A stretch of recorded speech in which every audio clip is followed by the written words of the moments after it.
삼국지를 좋아하신다면 치열한 전투와 숨막히는 책략의 순간들을 떠올릴 때마다 한 번쯤 궁금해지셨을 겁니다. 과연 조조, 유비, 제갈량, 관우, 여포 같은 전설적인 인물들은 실제 역사 속에서 어떤 사람이었을까요? 간웅, 전신, 무성이라 불리며 수천 년 동안 전해져온 그들의 진짜 모습은 무엇이었을까요?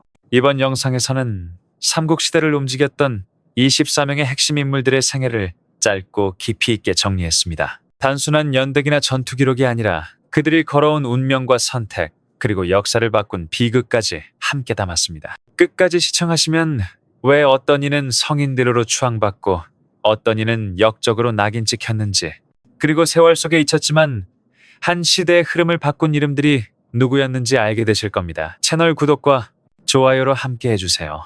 역사 속 인물과 전략, 그리고 그들이 남긴 진짜 이야기를 계속 만나보실 수 있습니다. 1. 동탁돈조 132년생 192년 사망. 찾으는 중양. 서량이 출신의 무장으로 혹독한 변방에서 자라며 강인함과 잔혹함, 그리고 끝없는 야심을 품게 된 인물입니다. 후한말 황실의 권위가 무너지고 환관과 권신들이 전국을 농락하던 시기에 동탁은 혼란을 기회로 삼아 권력의 중심으로 올라선 인물이었습니다. 처음부터 그는 두드러진 인물이 아니었습니다. 서량의 반란을 진압하며 약간의 전공을 세웠지만 그 이상은 아니었습니다. 그러나 세상이 혼란스러워지자 그의 야망에 불이 붙었습니다. 한 영제가 죽고 어린 소재서 유변이 즉위하자 권력을 쥔 대장군 하진은 환관 세력을 제거하려다 실패하고 오히려 죽임을 당했습니다.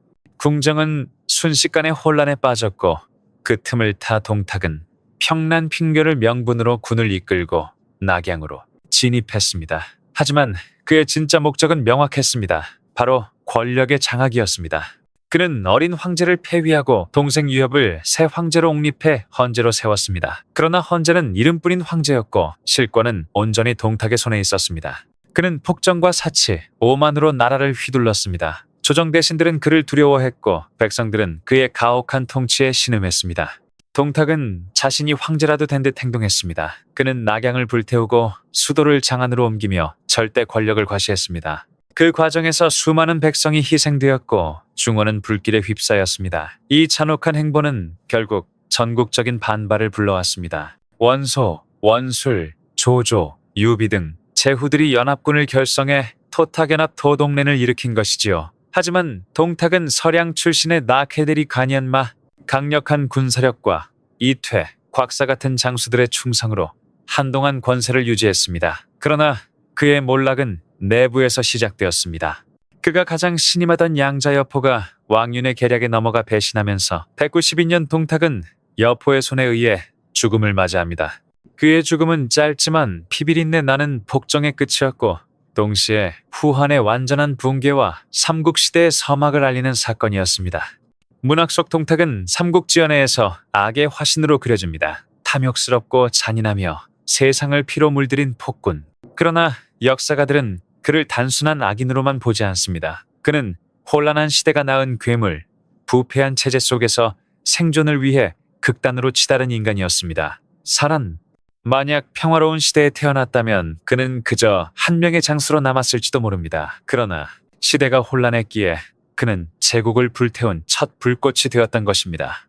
동탁의 이름은 천년이 지나도 잊히지 않았습니다.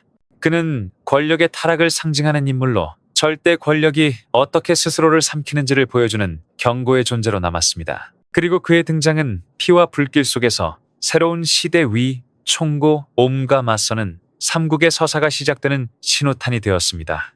2. 여포로부 160년생 199년 사망. 만약 동탁이 후한에 부패한 제국을 불태운 첫 불씨였다면 여포는 그 뒤를 잇는 폭풍이었습니다. 그는 세상을 피와 혼란 속으로 몰아넣었고 동시에 사람들에게 이런 질문을 남겼습니다. 어째서 천하무적이라 불린 전신은 이토록 비극적인 최후를 맞이해야 했는가? 자즈는 봉선펑센. 여포는 중국 역사상 가장 논쟁적인 무장 중 한 명입니다. 그는 압도적인 무력과 초인적인 기량으로 이름을 떨쳤지만 동시에 변덕과 배신, 그리고 스스로를 파멸로 몰아넣은 선택들로 기억됩니다. 구원주윤 출신인 그는 어릴 적부터 용맹함으로 이름을 날렸습니다. 거대한 체구, 날렵한 기마술, 정확한 궁술, 그야말로 전장의 괴물이라 불릴 만한 인물이었습니다. 역사 기록에서도 그는 고대의 전신에 버금가는 용사로 평가되며 인중여포, 마중적토, 준드러부라는 전설적인 표현이 그를 상징합니다. 처음 그는 정원등린에게 등용되어 군사로 활약했지만 인생의 방향을 바꾼 인물은 바로 동탁이었습니다. 동탁은 낙양을 장악한 뒤 유능한 무장을 모으려 했고 여포를 유혹하기 위해 거대한 재물과 명마, 적토만 각사치마를 내세웠습니다. 결국 여포는 그 유혹에 넘어가 스승이자 주군인 정원을 배신하고 살해했습니다. 이 순간부터 그의 인생에는 배신자라는 그림자가 따라붙게 됩니다. 동탁은 여포를 아들처럼 총애했고 높은 벼슬과 권력을 주었습니다. 하지만 왕유는 이 이간책을 써 미인 초선대 여신을 둘 사이에 끼워 넣으면서 모든 것이 무너졌습니다. 초선의 이야기는 삼국지연의 창작이지만 그 상징은 분명합니다. 여포는 전장에서는 무적이었지만 마음의 싸움에는 너무나 약했습니다. 그는 결국 동탁을 죽이며 세상의 질서를 흔들었지만 그 대가로 자신을 지탱하던 모든 기반을 잃었습니다. 이후 여포는 주인을 잃은 전신처럼 떠돌았습니다.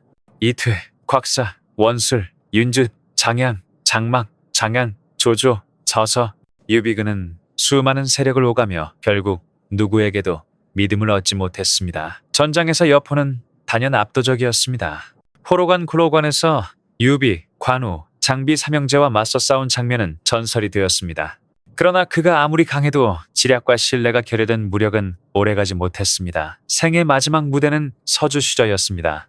한때 유비를 몰아내고 그 땅을 차지했지만 오만과 독단으로 인해 사람들을 잃었습니다. 조조가 서주를 공격하자 여포는 하비성 샤비에 고립되었고 결국 패배했습니다. 사로잡힌 여포는 조조에게 간청했습니다. 나를 풀어주시면 그대의 명마가 되어 천하를 정복하겠소. 그러나 조조는 냉정히 웃었을 뿐입니다. 그는 알고 있었죠. 수많은 주인을 배신한 자는 결코 믿을 수 없다는 것을. 그리하여 여포는 참수형을 당하며 그 화려한 생을 마감했습니다. 여포의 죽음은 하나의 교훈을 남겼습니다. 힘만으로는 세상을 얻을 수 없다는 것. 그의 용맹은 시대를 뒤흔들었지만 신뢰를 잃은 전사는 결국 외로울 뿐이었습니다. 그럼에도 불구하고 여포는 지금도 사람들의 기억 속에서 살아있습니다. 그는 순수한 힘의 상징이자 인간 본성의 양면성을 보여주는 인물로 남았습니다. 소설, 드라마, 게임 어디서나 그는 여전히 가장 강한 전사로 등장합니다. 수많은 영웅들이 계산과 책략으로 싸웠던 시대에 여포는 오직 자신의 힘으로 싸웠습니다. 그리고 그 불꽃 같은 생애는 지금도 삼국지의 하늘 아래에서 가장 찬란히 타오르고 있습니다. 3. 조조 처서 155년생 220년 사망. 역사는 그를 간웅이라 불렀고 유교학자들은 그를 경멸했지만 동시에 그는 삼국시대의 가장 강력한 세력, 위나라의 토대를 세운 인물이었습니다. 짠는 맹덕몽. 조조는 단순한 영웅이 아닌 선과 악, 냉철함과 인간미가 공존한 그야말로 복합적인 존재였습니다. 조조는 황족이 아니었지만 권세 있는 관리 가문 출신으로 어려서부터 영특했습니다. 그는 재치있고 대담했으며 틀에 얽매이지 않는 성격으로 유명했습니다. 어릴 적 꾸중을 피하려고 발작을 가장했다는 일화는 그의 교묘함과 위기 대처 능력을 상징적으로 보여주는 일화로 남아있습니다. 그는 이상적인 유교 군자형 인물이 아니었습니다. 조조는 현실주의자였고 냉정한 계산 속에서도 생존과 효율을 중시한 인물이었습니다. 동탁이 황실을 조종하고 혼란을 일으키던 시기 많은 이들이 눈을 감았지만 조조는 홀로 일어나 그를 토벌하려 했습니다. 그때 그의 병력은 미약했지만 그 결단이 바로 위나라의 시작이었습니다. 조조의 가장 큰 강점은 사람을 쓰는 눈이었습니다. 그는 출신과 신분에 상관없이 능력 있는 자라면 등용했습니다. 또한 한 헌제를 자신의 곁에 두고 천자를 받들어 제후를 명한다. 폰텐제이링쇼호는 명분을 내세워 스스로의 정당성을 확보했습니다. 이 한수로 그는 반역자로 불리지 않으면서도 황제 이상의 권력을 쥐게 되었습니다. 조조는 전쟁터의 지휘관이자 동시에 개혁가였습니다. 그는 군전제 군텐제를 시행해 백성들에게 땅을 나눠주고 법치를 기반으로 관리를 선발하며 부패한 제도를 뜯어고쳤습니다. 그 기가심 결과 그의 통치 지역은 안정되고 경제가 살아났습니다. 혼란의 시대에 실용주의로 나라를 다스린 그에게 유교적 도덕 대신 현실적 통치가 더 중요했습니다. 하지만 바로 그 냉철함이 그를 악인의 상징으로 만들었습니다. 삼국지연에는 조조를 잔혹하고 교활한 인물로 묘사했습니다. 차라리 내가 남을 배신할지언정 남이 나를 배신하게 두지 않겠다.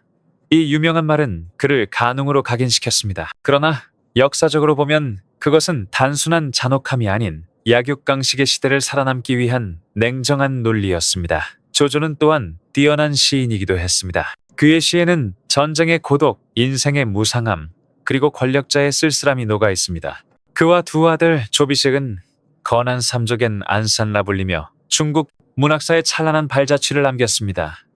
하지만 그토록 완벽해 보이던 조조에게도 한계는 있었습니다. 북방을 통일한 그는 남하를 시도했지만 적벽대전 작비에서 선권 유비 연합군에게 대패했습니다. 그 이후에도 국정을 안정시키려 노력했지만 병세가 악화되었고 220년 그는 생을 마감했습니다. 그의 아들 조비가 황제의 자리를 찬탈하며 위나라를 세움으로써 후한은 완전히 막을 내리고 진정한 삼국시대가 열렸습니다. 조조라는 이름은 오늘날까지도 두 얼굴을 가집니다. 속담 조조를 말하면 조조가 온다는 그의 냉혹함을 풍자하지만 현대의 학자들은 그를 다시 평가합니다. 그는 단순한 간웅이 아니라 시대를 앞서간 현실주의자이자 탁월한 리더였습니다. 노싱은 조조야말로 진정한 영웅이다. 위선자만이 그를 부정할 뿐이라 했고 마오쩌둥은 내가 가장 존경하는 제왕이라 칭송했습니다. 조조, 역사가 그를 간신이라 불러도 시대는 그를 영웅으로 기억합니다. 그는 평생 세상과 싸웠고 편견과도 싸웠습니다. 그래서 그의 이름은 죽지 않았습니다. 조조는 여전히 우리에게 묻습니다. 진정한 영웅이란 무엇인가? 그 질문의 답은 아마 1000년이 지나도 쉽게 내릴 수 없을 것입니다. 4. 원소 윤셔 154년생 202년 사망. 후한말 세상이 혼란에 빠지고 각지에서 영웅들이 일어나던 시기에 그 혼돈 속에서 한때 천하를 제 손안에 넣을 수 있을 거라 모두가 믿었던 인물이 있었습니다. 바로 명문가 출신으로 세상 모든 조건을 갖춘 사내 원소입니다. 그는 가문, 권력, 인망, 병력 어느 하나 부족하지 않았지만 결국 스스로의 성격과 약점에 무너져 내린 비극의 주인공이었습니다. 원소는 후한의 최고 명문가 원씨 이행 가문에서 태어났습니다. 그의 가문은 무려 4대에 걸쳐 삼공산군을 배출한 초엘리트 집안으로 권세와 명예를 모두 거머쥐고 있었습니다. 어릴 적부터 부와 권력 속에서 자라며 문물을 익히고 조정의 고관대작들과 교류하며 군자의 표본으로 불렸습니다. 그러나 그 온실 같은 환경은 그를 강하게 만들지 못했습니다. 지나친 자존심과 유약함, 그리고 결단력의 부족이 훗날 그의 발목을 잡게 됩니다. 한 영제가 죽고 조정이 혼란에 빠지자 원소는 가장 먼저 동탕에 맞서 일어섰습니다. 그는 여러 제후를 규합해 동탁토벌 연합군을 조직하며 천하의 중심에 섰죠. 당시 그의 세력은 수십만에 달했고 손경고, 공손찬, 공손찬, 장망 등 쟁쟁한 장수들이 따랐습니다.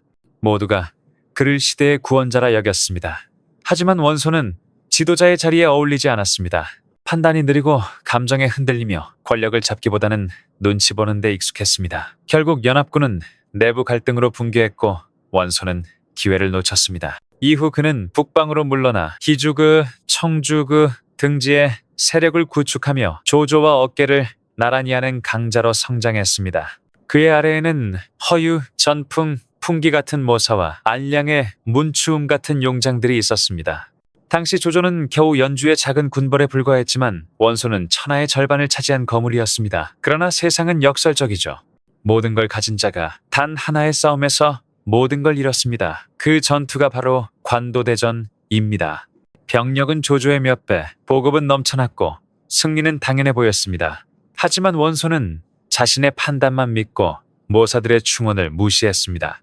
허유가 조조의 군량이 있는 오소를 치라고 간언했지만 그는 귀를 닫았습니다. 결국 조조가 먼저 기습해 오소를 불태우자 수십만 대군은 하루아침에 붕괴했습니다. 그날 이후 천하는 조조의 것이 되었습니다. 패전 후의 원소는 완전히 무너졌습니다. 그는 조언을 무시하고 모사들을 의심했으며 끝내 자식들 간의 갈등을 방치했습니다. 후계자를 명확히 정하지 않아 아들 원담과 원상이 피비린내 나는 내전을 벌였고 결국 가문 전체가 조조에게 멸망당했습니다. 역사 속 원소는 명문가 출신의 비극을 상징하는 인물입니다. 그는 세상의 모든 것을 가졌으나 단 하나 결단력을 가지지 못했습니다.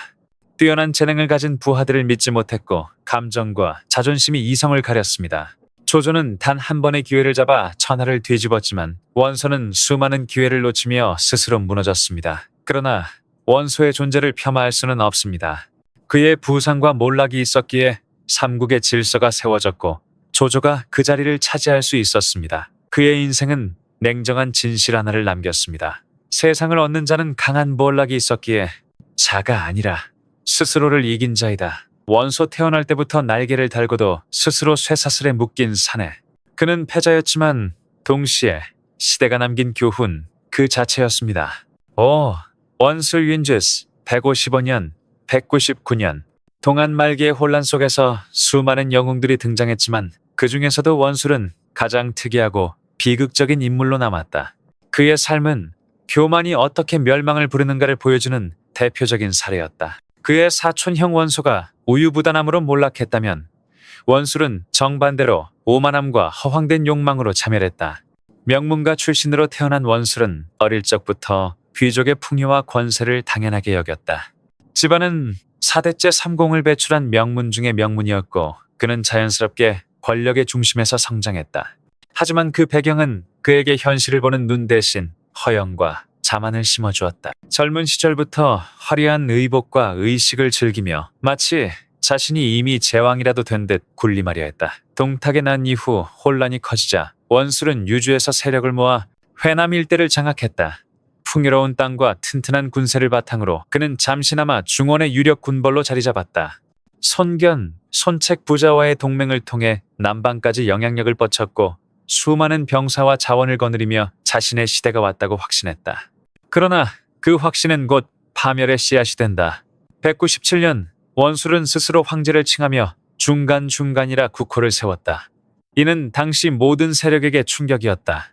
한나라의 황제는 이미 허수아비에 불과했지만 명분은 여전히 절대적이었다. 그 명분을 무시한 원술의 행동은 곧바로 역적으로 낙인 찍히는 결과를 낳았다. 조조, 원소, 유비, 손책 등 대부분의 군벌들이 일제히 등을 돌렸고 심지어 예전의 부하들까지도 하나둘 떠나갔다. 그의 황제 등극은 현실 감각을 잃은 야망의 절정이었다. 조조가 헌제를 옹립하여 명분을 얻는 현명한 길을 택한 것과 달리 원술은 오로지 자신의 욕망만을 좇았다. 힘은 있었지만 천하의 흐름을 읽는 눈과 인재를 품는 도량이 없었다. 결국 원술의 세력은 사방에서 공격을 받기 시작했다.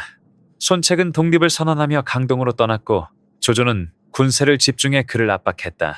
민심은 떠났고 내부에서는 배신과 분열이 이어졌다. 사치와 낭비로 국고가 바닥나자 백성들은 굶주렸고 병사들조차 나무 껍질을 먹으며 버텼다고 한다. 결국 199년 원술은 굶주림과 질병 속에서 비참하게 생을 마쳤다. 한때 황제의 자리에 올랐던 남자가 마지막에는 한 그릇의 밥조차 구하지 못한 채 쓸쓸히 죽음을 맞이한 것이다. 그는 죽기 직전 천하의 상징인 옥새를 들고 사촌 원소에게 구원을 요청하려 했으나 결국 그조차 이루지 못했다. 원술의 이름은 역사 속에서 찬란하게 빛나지 않는다. 오히려 그 이름은 경계의 상징으로 남았다. 그의 삶은 야망이 현실을 이기면 꿈은 곧 파멸이 된다는 냉정한 진리를 보여준다. 그는 적의 칼에 쓰러진 것이 아니라 자기 안의 허영심과 욕망에 삼켜졌다. 삼국지의 수많은 영웅들 가운데 원술은 잠시 스쳐간 인물일지라도 그 비극의 결말만큼은 천하의 거울로 남아있다. 6. 유비 161년 223년 삼국지의 수많은 영웅들 가운데 유비만큼 인간적인 매력과 깊은 여운을 남긴 인물은 드물다. 그는 미천한 신분에서 시작했지만 한 왕조의 부흥을 꿈꾸며 평생을 충의 중이 두 글자에 바쳤던 사내였다. 권모술수가 난무하고 칼끝이 사람의 운명을 가르던 시대 속에서도 유비는 끝내 인간다움을 잃지 않았다. 그는 한나라 경제의 먼 후손이었지만 가문은 이미 몰락해 어린 시절부터 집신을 삼아 생계를 이어가야 했다. 그러나 가난은 그의 포부를 꺾지 못했다. 어린 유비는 조용히 그러나 단단하게 다짐했다. 언젠가 반드시 한나라를 다시 세우리라. 이 신념은 그의 평생을 관통하는 등불이 되었다. 청년 시절 유비는 황건적의 난을 진압하는 군에 참여하며 역사의 무대에 발을 들였다. 그리고 이때 운명처럼 관우와 장비를 만났다. 서로 신분도 출신도 달랐지만 그들은 의로 맺어진 형제가 되었고 복숭아 나무 아래에서 평생을 함께할 것을 맹세했다. 그들의 우정은 동양 역사에서 가장 유명한 의형제 이야기로 남아 오늘날까지도 의형제의 상징으로 회자된다. 이후 유비의 삶은 한마디로 끝없는 추락과 재기의 연속이었다. 그는 때로는 공손찬의 휘하에 때로는 여포나 원소, 조조, 유표 밑에 머물며 생존을 모색했다. 그 과정에서 수없이 배신당하고 도망치고 가족을 잃기도 했다. 그러나 어떤 절망 속에서도 유비는 결코 꿈을 버리지 않았다. 그는 힘으로 천하를 얻을 수 없음을 알았기에 사람의 마음을 얻는 길을 택했다. 유비가 가진 가장 큰 무기는 검이나 병력이 아니라 사람을 보는 눈이었다. 그는 재능 있는 사람을 알아보고 끝내 품어낼 줄 알았다. 그 대표적인 예가 바로 제갈량이었다. 3번이나 초가집을 찾아가며 인재를 청한 삼고초리였는 그의 진심을 보여주는 장면으로 중국뿐 아니라 한국에서도 오랫동안 회자되어 왔다. 제갈량의 출사 이후 유비는 비로소 천하 3분의 시대를 열게 된다. 촉한의 기반이 된 익주를 차지하고 그는 마침내 자신의 왕국을 세웠다. 하지만 세상은 그에게 평온을 허락하지 않았다. 형제보다 가까웠던 관우가 오나라에게 목숨을 잃자 유비는 통곡하며 복수를 결심했다. 제갈량이 끝까지 만류했지만 유비는 분노를 이기지 못하고 오나라 정벌에 나섰다. 그 결과는 참혹했다. 222년 이릉전투에서 대패한 그는 백제성으로 퇴각한 뒤 병을 얻어 세상을 떠났다. 죽음을 앞둔 유비는 제갈량에게 나라를 맡기며 아들 유선을 당부했다. 제갈공명은 나의 아버지와 같다. 그를 스승으로 섬기고 충의를 잊지 말라. 왕으로서 남긴 마지막 말이 아니라 한 인간으로서의 가장 진솔한 유언이었다. 유비는 강한 자는 아니었다. 하지만 끝내 꺾이지 않은 자였다. 그는 권력보다 사람을, 승리보다 정의를 믿었다. 조조가 냉철한 지략으로 천하를 쥐었다면 유비는 따뜻한 마음으로 사람의 심장을 움직였다. 그래서 패자였음에도 불구하고 수많은 세월이 지나도 사람들은 유비를 진정한 군주라 부른다. 역사는 종종 승자의 이름만 남긴다. 그러나 유비의 이름은 패자의 자리에서 오히려 더 빛난다. 칼과 피의 시대 속에서도 인간의 본질을 잃지 않았던 그 유비는 힘으로 천하를 얻지 못했지만 마음으로 역사를 얻은 영웅이었다. 7. 관우 생년, 미상, 220년. 사망 중국 역사 속에는 세월이 흘러도 잊히지 않는 이름들이 있습니다. 단순히 한 시대의 인물이 아니라 세대를 넘어 전설이 되고 신앙의 대상이 된 사람들 말입니다. 그 중에서도 관우는 누구보다도 특별한 존재입니다. 그는 삼국지연의 영웅일 뿐 아니라 실제 역사에서도 충의와 기계를 상징하는 인물로 수천 년 동안 무성리라 불리며 존경받아왔습니다. 관우, 자는 운장은 본래 산서성 해량 출신으로 젊은 시절 억울한 백성을 구하려다 지방 호족을 죽인 사건으로 도망자가 되어 방랑의 길을 걷게 됩니다. 그 방랑 끝에 그는 운명적으로 유비와 장비를 만나게 되었고 세 사람은 복숭아 나무 밭에서 의형제를 맺었습니다. 같이 살고 같이 죽자는 그들의 맹세는 단순한 의리의 약속을 넘어 삼국지 전체를 관통하는 상징이 되었습니다. 관우는 키가 크고 얼굴이 붉으며 수염이 허리까지 내려오는 위풍당당한 인물이었습니다. 힘과 무예는 타의 추종을 불허했고 청룡언월도와 적토마를 타고 전장을 누비는 그의 모습은 그야말로 전장의 신이었습니다. 그는 유비와 함께 황건적 토벌전에서부터 수많은 전투를 치르며 이름을 떨쳤고 특히 원소 휘하의 강자였던 엄량과 문추를 베어 그 이름을 천하에 알렸습니다. 그러나 관우의 진정한 전설은 오관 참육장 후 관잔육장에서 시작됩니다. 유비와 헤어진 뒤 조조의 휘하로 들어갔지만 형님이 살아있다는 소식을 듣자마자 그는 모든 영예와 지위를 버리고 생사를 무릅쓰며 유비에게 돌아갔습니다. 권력과 부귀보다 의리를 택한 그의 선택은 당시조차도 조조를 감동시킬 만큼 뜨거운 충성과 신의의 상징이었습니다. 훗날 유비가 익주를 차지하자 관우는 전략 요충지인 형주를 맡게 됩니다. 그곳에서 그는 다시 한번 자신의 군사적 재능을 증명했습니다.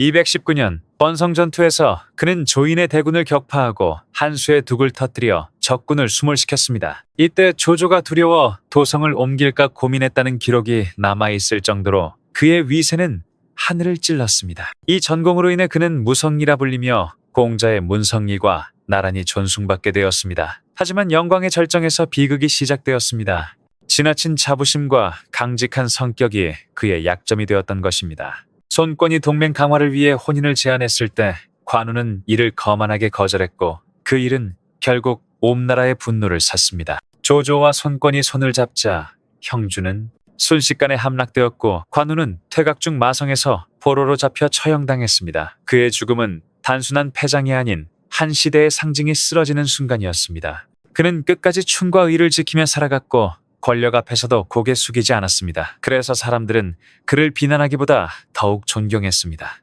그의 몰락은 비극이었지만 그의 이름은 오히려 죽음 이후 더욱 빛났습니다. 세월이 흐르며 관우는 신격화되어 관성제군 천관승디으로 추앙받았습니다. 중국뿐만 아니라 한국, 일본, 베트남 등지에서도 그의 사당이 세워졌고 상업과 군인, 경찰까지도 그를 수호신으로 모십니다. 붉은 얼굴, 긴 수염, 청룡 언얼도를 든 모습은 이미 한 문화의 상징이 되었습니다. 2000년이 지난 지금도 관우의 이름은 권위와 의리의 대명사로 남아 있습니다. 그는 단지 전장의 영웅이 아니라 인간으로서의 도리와 신념을 끝까지 지킨 군자의 표상이었습니다.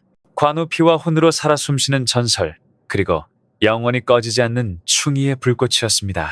8. 장비 163년, 221년. 관우가 차분함과 강직함, 깊은 충의를 상징한다면 장비는 그 반대로 거침없고 직설적이며 격렬한 성격의 화신이었습니다. 장비, 자는 일덕, 본래 탁군 출신으로 유비 휘하의 명장 중 하나이자 촉한의 5호장 중 한 사람으로 이름을 날렸습니다. 그는 무력은 뛰어나면서도 충성심이 절대적이었고 다소 성급하고 화를 잘 내는 성격이지만 진실하고 솔직하며 음모를 꾸미지 않는 장수였습니다. 장비는 거칠어 보이지만 내면은 깊고 충직한 인간상을 보여주는 살아있는 영웅이었습니다. 장비는 술장수 집안 출신으로 귀족 출신은 아니었지만 비교적 부유하여 어려서부터 문물을 배우며 자랐습니다. 문서는 잘 쓰고 그림도 그릴 줄 아는 예술적 감각까지 갖추고 있어 단순히 전장에서 창을 휘두르는 장수가 아님을 보여줍니다. 운명처럼 장비는 혼란스러운 말기동한 시절 유비와 관우를 만나 의형제를 맺었습니다.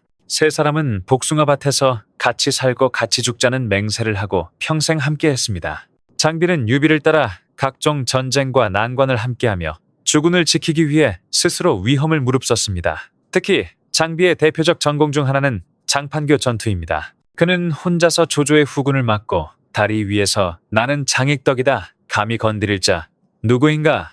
라 외쳤습니다. 그의 울부짖음은 천둥처럼 퍼져 적군을 위협했고 유비와 가족이 안전하게 후퇴할 수 있게 했습니다. 이 일화는 장비의 무용뿐 아니라 형제를 지키는 충직한 심성을 잘 보여줍니다. 그러나 장비에게도 큰 약점이 있었습니다. 바로 다혈질적 성격과 병사에 대한 지나친 엄격함이었습니다. 그는 병사들이 임무를 소홀히 하거나 명령을 거부하면 가차없이 처벌했고 때로는 목숨까지 빼앗았습니다. 이런 성격 때문에 장비는 병사들에게 친근하게 다가가지 못했지만 그럼에도 불구하고 그의 위엄과 용맹은 존경을 받았습니다. 221년 유비가 촉한의 황제로 즉위한 후 장비는 차기 장군으로 임명되어 관우의 복수를 위해 오나라 정벌을 준비했습니다. 그러나 출정 직전 친히 부하인 범강과 장달에게 잠든 사이 살해당하고 그 머리는 손권에게 바쳐졌습니다. 그의 죽음은 촉한과 백성에게 큰 충격이었고 장비가 평생 충성과 의리로 살았다는 사실을 생각할 때 더욱 안타까웠습니다.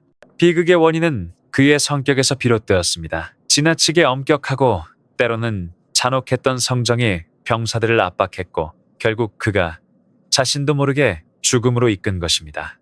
관우가 교만으로 여포가 배반으로 죽었다면 장비는 절제되지 않은 직설과 격렬함 때문에 피해자가 된 셈입니다. 이는 군주뿐 아니라 장수도 덕과 지혜로 마음을 다스려야 한다는 교훈을 남깁니다. 그럼에도 장비는 역사 속에서 잊히지 않았습니다. 민간에서는 용기, 정직, 충성의 상징으로 존경받았고 그의 거친 외모와 달리 따뜻한 마음과 충직한 형제애가 전해졌습니다. 장비는 있는 그대로 진심으로 살며 사랑하고 싸웠던 남자였습니다. 술에 취해 관우를 그리워하며 눈물을 흘리고 형제의 초상화를 걸어 의리를 되새겼다는 이야기까지 전해집니다. 장비는 민간 신앙에서도 신으로 모셔지며 여러 사당에서 숭배되었습니다. 그의 격렬한 외모는 겉모습일 뿐 사람들에게 그는 진정한 충의의 상징이었고 끝까지 믿음직한 형제였습니다. 장비, 본능과 충의로 살았던 남자. 계략이나 속임수 없이 진심과 의리로 세상을 살아간 인간의 진면목을 보여주었던 장수였습니다. 그의 죽음은 큰 손실이었지만 동시에 지혜와 용기가 조화를 이루어야 함을 일깨워주는 교훈이기도 했습니다. 9. 마초 176년, 222년 삼국시대의 명장 중 관우가 충의의 성인으로 조은이 백마의 영웅으로 불린다면 마초는 비극적 용사의 상징이었습니다. 서량 출신의 혈통을 이어받아 강인한 기계와 충의를 지녔지만 운명과 복수, 상실의 소용돌이에 휘말린 인물이 바로 그였습니다. 마초, 자는 맹기무기 서량의 명장 마등의 아들로 촉한 5호장 중 한 명이자 서량의 전신전춘으로 불렸습니다. 전장에서 공포의 대상이자 굴하지 않는 기상을 대표하는 존재였습니다. 마초는 서량 변방에서 태어나 성장했습니다. 이 지역은 한족과 강족, 호족 등 소수민족이 혼재한 척박한 땅으로 어린 시절부터 말과 창을 다루며 생존을 배워야 하는 곳이었습니다. 이 때문에 그는 성장하면서 뛰어난 체격과 전투 능력을 갖추고 사막과 바람 속에서 길러진 듯한 용맹함을 지니게 되었습니다. 아버지 마등의 영향으로 무장으로서의 기초를 다졌을 뿐 아니라 정의와 충의에 대한 굳은 마음도 함께 물려받았습니다.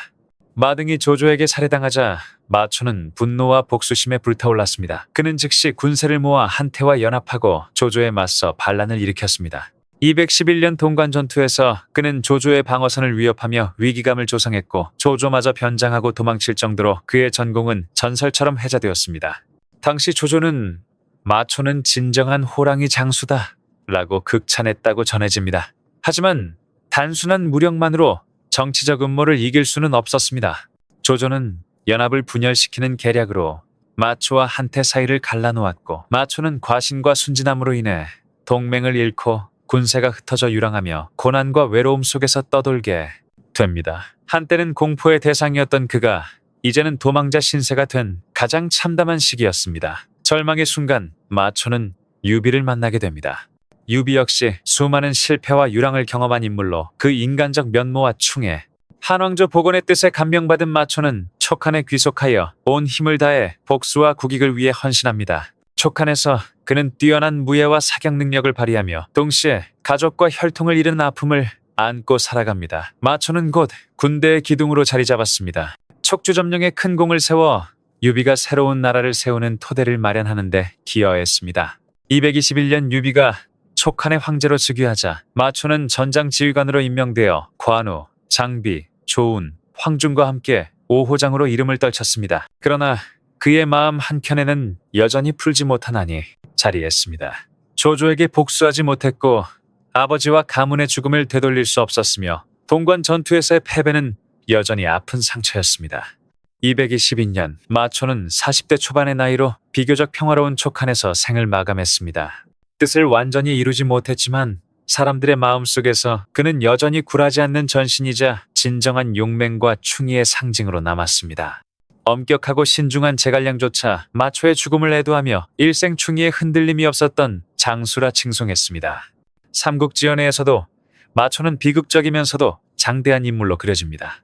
백마를 타고 은창을 휘두르는 전장에서의 용맹부터 유랑하며 복수와 외로움 속에서 살아가는 인간적인 모습까지 그는 정치적 책략에는 미치지 못했지만 철처럼 굳건한 충성과 굴하지 않는 마음으로 진정한 전사의 면모를 보여줍니다.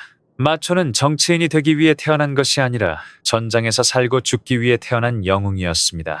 그는 권력 앞에서도 고개 숙이지 않고 음모 앞에서도 굴하지 않으며 명예와 충의로 삶과 죽음을 완성한 존재였습니다. 정치적 승리는 얻지 못했어도 민중의 마음속에서 그는 결코 패하지 않았습니다. 10. 조운 168년 229년 삼국시대의 명장들 중 무예와 인품을 동시에 갖춘 장수가 있다면 그는 바로 조운, 즉 조자룡이었습니다. 그는 전략가로서의 기량은 뛰어나지 않았지만 성실함과 충성심, 강직함으로 일생을 살아온 인물로 전장에서는 눈부시게 빛나면서도 늘 겸손을 잃지 않았습니다. 조운은 삼국시대의 혼란 속에서도 정의와 충의를 몸소 실천한 이상적인 무장으로 평가됩니다. 조운은 상산 오늘날 하북성 출신으로 처음에는 북방의 군벌 공손탁 휘하에서 복무했습니다. 이곳에서 그는 유비의 인격과 덕망을 보고 깊이 감명받았고 이후 유비를 따라 충성을 다하며 평생을 함께했습니다. 초기 전투에서 조운은 주목받지 못했지만 그의 능력은 조용히 빛을 발했습니다. 208년 장판 전투에서 조우는 백마를 타고 은창을 들고 수만 명의 적갓 사이를 뚫고 유비의 아들 유선과 가족을 구출하며 50명 이상의 적장수를 쓰러뜨렸습니다. 이 공적으로 그는 인중지룡이라 불리며 유비에게 조자룡 한 마음이 10,000명 군사보다 낫다라는 극찬을 받았습니다. 조우는 전공을 자랑하지 않고 늘 주군을 따라다니며 보호했습니다. 적진에서도 항상 선두에 서고 후퇴할 때는 마지막으로 물러나는 그의 태도는 충의와 절제를 몸소 보여주는 예였습니다. 장기간 촉한의 여러 전투, 적벽, 한중, 촉주점령, 오정벌 등에서 그는 늘 전선에 서서 주군과 백성을 지켰습니다. 또한 유비가 백제성에서 세상을 떠난 후 어린 황제 유선을 보좌하며 북벌에 참여한 일화에서도 조운의 군율과 침착함이 돋보였습니다. 적에게 포위된 상황에서도 군사를 정돈하고 질서를 지켜 적이 함부로 공격하지 못하게 했으며 실패에 대한 책임은 스스로 받아들이는 겸손한 모습으로 진정한 장수의 품격을 보여주었습니다. 조우는 전장에서 죽지 않고 평온하게 생을 마쳤습니다.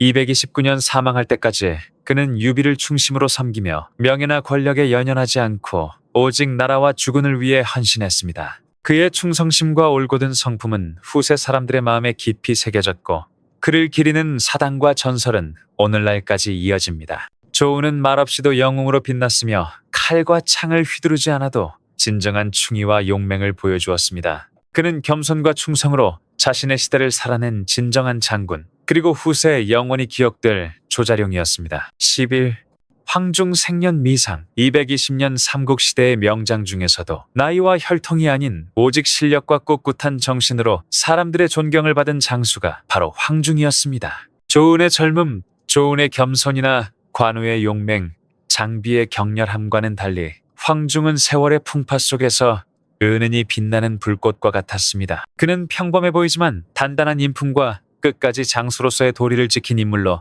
나이가 들어서도 진정한 장수의 가치를 보여주었습니다. 황중은 남양군 현재 하남성 출신으로 젊은 시절에는 유표 휘하에서 근무하며 경주를 수비했습니다. 당시 그는 명사수로 유명했으며 말 위에서 활을 다루는 솜씨가 뛰어나고 무예 또한 탁월했습니다. 성격은 신중하고 온화했지만 시대적 한계로 인해 큰 권력이나 명성을 얻지 못하고 작은 직책만을 맡았습니다. 그러나 그는 불평하지 않고 꾸준히 수련하며 기회를 기다렸습니다. 유비가 경주를 장악한 후 황중은 그에게 귀순하여 능력을 인정받았습니다. 촉한 건국 과정에서 결정적인 역할을 맡아 난공불락의 요새를 지휘하며 전장의 혼란 속에서도 뛰어난 전술과 용맹을 발휘했습니다. 황중의 최고 전과는 정군산 전투였습니다. 이미 60세가 넘은 나이에도 불구하고 그는 젊은 장수 못지않게 군을 이끌고 용맹하게 싸웠습니다. 그는 직접 하후연을 베어 쓰러뜨리며 촉한과 위나라 모두를 놀라게 했고 이 승리로 한중의 전략적 요충지를 확보하며 유비의 세력을 서쪽으로 확장할 수 있었습니다. 그의 위대한 업적에도 황중은 결코 교만하지 않았습니다. 공적을 과시하지 않고 다른 장수와 비교하지 않으며 늘 겸손을 지켰습니다. 군사들에게는 엄격하되 온화하게 대하며 권력보다 의리를 중요시했습니다. 노년에는 스스로 물러나 휴식을 취하며 누구에게도 폐를 끼치지 않았습니다. 그의 220년 사망은 소리 없이 조용히 이루어졌지만 그를 아는 사람들에게 깊은 존경과 감동을 남겼습니다. 황중은 화려한 신화나 전설로 포장되진 않았지만 바로 그 검소함 때문에 오히려 진솔하고 인간적인 영웅으로 기억됩니다. 그는 마치 촉한 대군 속의 늙은 산과 같아 눈에 띄진 않지만 단단하고 변함없이 중요한 역할을 수행하는 존재였습니다. 역사 속에서 황중은 스스로 전설이 되지 않아도 그 충성과 용기, 지혜로 영원히 기억될 장수로 남았습니다. 12. 제갈량 181, 234. 삼국시대. 수많은 인물 가운데 이름만으로도 지혜와 충성, 도덕의 상징이 된 인물이 있습니다. 바로 제갈량, 자는 공명, 호는 와룡선생으로 후세에 만세의 군사라 칭송받는 촉한의 영혼이자 불멸의 전략가입니다. 제갈량은 양도 낭야 출신으로 어릴 적 아버지를 여의고 숙부를 따라 경주로 이주했습니다. 젊은 시절 그는 세속을 떠난 은거 생활을 하며 밭을 갈고 책을 읽었고 사람들은 그를 잠자는 용이라 불렀습니다. 그러나 그 고요 속에서도 그는 큰 뜻을 품고 천하의 운명을 걱정하며 때가 되면 이상과 지혜를 세상에 펼치리라 마음먹었습니다. 그의 인생은 유비를 만난 순간 전환점을 맞이합니다. 당시 유비는 세력이 약해 방랑하던 처지였고 3번이나 초막을 찾아가 제갈량을 초대한 일화는 역사와 문학에서 불멸의 상징으로 남았습니다. 이 만남에서 제갈량은 중정책을 제시하며 3분 천하를 예측하고 유비가 익주와 경주를 기반으로 세력을 구축하도록 구체적인 계획을 세웠습니다. 이는 단순한 전략가를 넘어 시대를 내다보는 통찰과 초지일관한 충정을 보여줍니다. 유비를 따른 이후 제갈량은 촉한의 핵심 참모로서 거의 모든 중요한 결정을 지도했습니다. 그는 경주와 익주를 확보하고 내정을 안정시키며 농업과 군제 개혁에 힘썼습니다. 전쟁터에서는 항상 직접 지휘하며 전략과 전술, 군량 조달까지 세심히 챙기는 전천후 지도자의 면모를 보여주었습니다. 223년 유비 사후에는 어린 황제 유선을 보좌하며 촉한의 북벌 책임을 홀로 짊어졌습니다. 촉한 조정에서 제갈량은 승상으로 임명되었지만 사치와 영화를 좇지 않고 스스로 모든 일을 관리했습니다. 그는 밤새 등불을 켜고 정사를 돌보며 초막에서 검소하게 살았고 백성의 안녕과 충정을 최우선으로 삼았습니다. 그의 삶은 마치 등불처럼 이상과 신념을 위해 끝까지 타올랐습니다. 제갈량의 대표 업적은 6차례의 북벌입니다. 촉한의 열세에도 불구하고 그는 포기하지 않고 천하 통일의 이상을 위해 전진했습니다. 매번 직접 군을 지휘하며 병참과 전략을 세밀히 관리했으며 실패에도 결코 좌절하지 않았습니다. 그는 모든 신념과 명예를 걸고 충성을 다하며 유비에게 약속한 뜻을 지켰습니다. 234년 제갈량은 마지막 북벌에서 오장고에서 세상을 떠났습니다. 그는 금은을 묻지 않고 친척에게 관직을 나눠주지도 않았으며 후세에 청백하게 살아갈 것을 당부했습니다. 그의 죽음은 초막 속 전장의 달빛 아래에서 이상을 위해 끝까지 타오른 등불과 같았습니다. 민간과 역사 속에서 제갈량은 결코 논란이 되지 않았습니다. 그는 여포처럼 반역하지 않았고 조조처럼 잔혹하지 않았으며 관우처럼 오만하지도 않았습니다. 그는 3분 천하 속 고요히 서 있는 산과 같았습니다. 동풍을 빌려 적을 격퇴하고 죽간으로 적을 겁주며 팔괘진을 펼치고 부채를 들고 미소 지으며 만군을 물리친 일화들은 모두 불후의 전설로 남았습니다.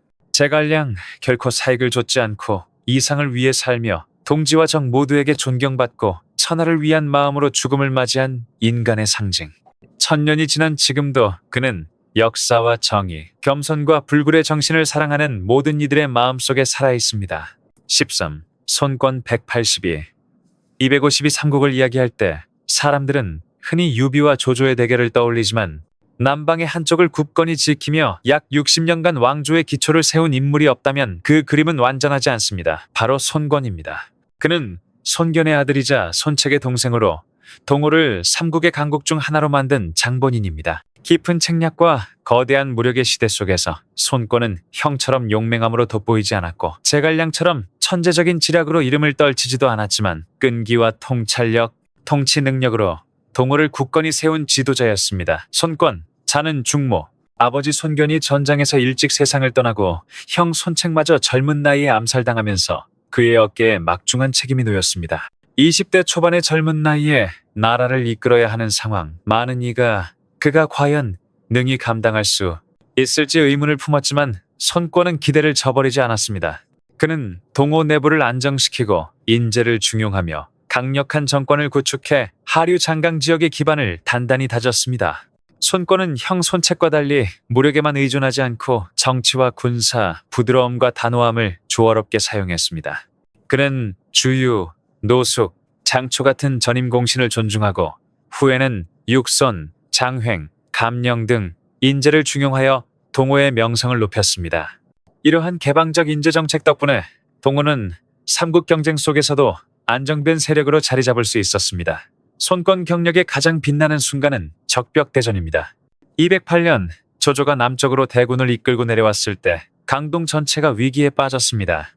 많은 대신이 항복을 권했지만 손권은 주유와 노숙의 분석과 유비의 굳은 의지를 확인한 후 과감하게 유비와 동맹을 맺고 조조에 맞서기로 결정했습니다. 적벽대전은 전략과 용기가 완벽히 결합된 전투로 장강을 전설의 전장으로 만들었고 승리로 손권의 이름은 유비, 조조와 어깨를 나란히 했습니다. 전투 후 손권은 동호 영토를 확대하면서도 조조와 유비 사이에서 유연한 중립을 유지했습니다. 그는 상황에 따라 유비와 연합했다가 위나라와 협력하고 다시 위나라에 맞서기도 하며 동호가 수세에 몰리지 않도록 지혜롭게 균형을 잡았습니다. 이러한 외교 정책 덕분에 동호는 반세기 이상 번영할 수 있었고 촉과 위가 내부 분열로 쇠퇴하는 동안에도 안정된 국가로 남았습니다. 229년 손권은 정식으로 황제를 칭하고 대우를 세워 건어편 난징을 수도로 삼았습니다.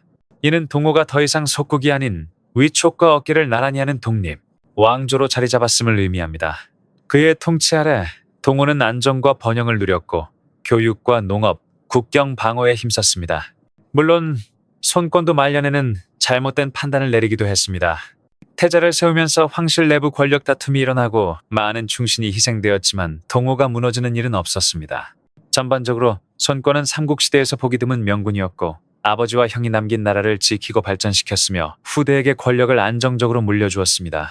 손권 스스로 성인이 되려 하지 않았고 신이 되려 하지 않았지만 정치의 폭풍 속에서도 굳건히 서 있었던 인물. 그는 삼국의 운명을 단순한 무력으로가 아니라 지혜와 끈기로 만들어낸 지도자였고 혈전 속에서 살아남아 현명하고 현실적인 왕으로 역사에 길이 남았습니다. 14. 손책 175.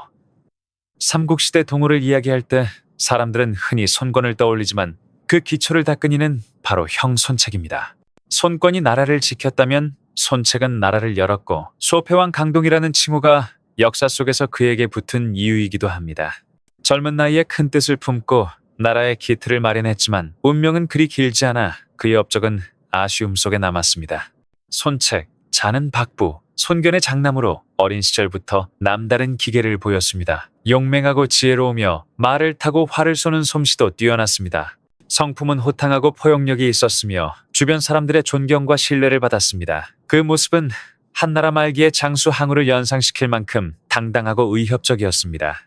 아버지 손견이 양양 전투에서 전사하자 17세의 손책은 가문의 짐을 짊어졌습니다. 손에 막강한 병력은 없었지만 신뢰와 충성스러운 장수들의 지지가 있었습니다.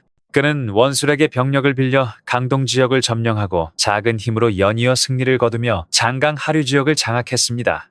이를 통해 동호의 기반을 굳건히 다졌습니다. 짧은 몇 년 동안 손책은 강동 일대의 여러 소국들을 통합했습니다. 왕랑, 엄백호, 유도, 황조 등 많은 지역을 지배하며 뛰어난 전략과 인재 등용 능력을 보여주었습니다. 그는 능력 있는 장수와 책사들을 포용하며 출신이나 배경에 얽매이지 않고 인재를 등용했습니다. 이들이 후일 손권 시대의 중심축이 될 수 있었던 것도 손책이 마련한 기초 덕분이었습니다. 손책이 소패왕이라 불린 이유는 단순합니다.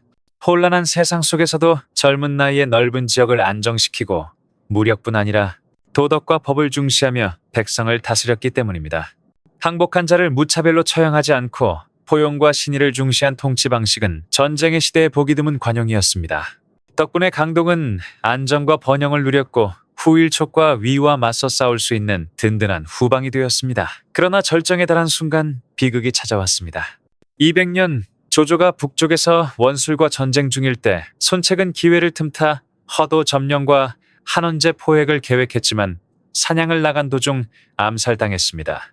초기에는 큰 부상이 아니었으나 분노와 억울함으로 충분히 치료하지 않아 감염이 악화되었고 26세라는 젊은 나이에 세상을 떠났습니다.